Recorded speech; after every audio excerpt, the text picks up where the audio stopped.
Early voting for the November 4th election kicked off today, and on the ballot are 17 state constitutional amendments. Now, that includes Proposition 4, which would boost funding for water supply and infrastructure projects across the state. And here in South Texas, state representatives say some projects in our region may get priority if Prop 4 passes.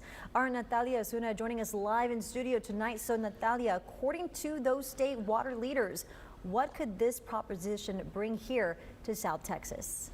Mike, Leslie, well, Proposition 4 would set aside up to $1 billion per year from existing sales tax revenue. State water leaders tell me that money would go to the Texas Water Fund for 20 years, boosting water supply projects and fixing old water infrastructure across Texas, all without increasing taxes. And it's up to Texans to vote yes or no.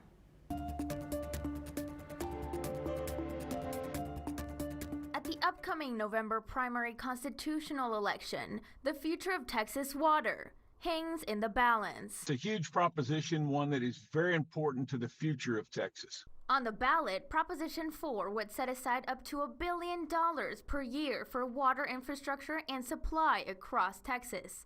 John Byram with the Nueces River Authority says the state needs water, not just to continue growing, but to survive. Huge population growth due to the Texas Miracle.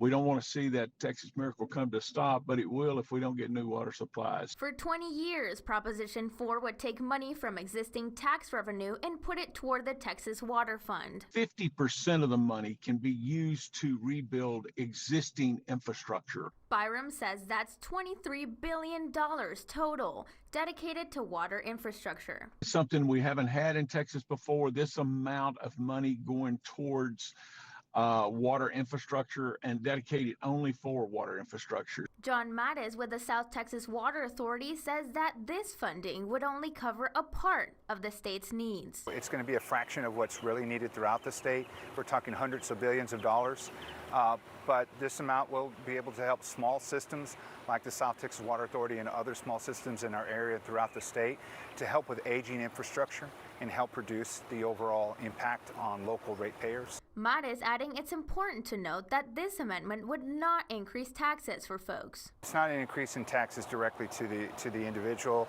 At the local level, you will not see a line item on your taxes that you're paying an additional source for that. So it's important that the community understand that this funding is coming from the state. Mattis says that historically, a very small part of our population votes in constitutional elections. But with water hanging in the balance, Byram encourages community members to go out and vote in order to get the water infrastructure we need to supply water to Texans, both new and old, from now to 2040.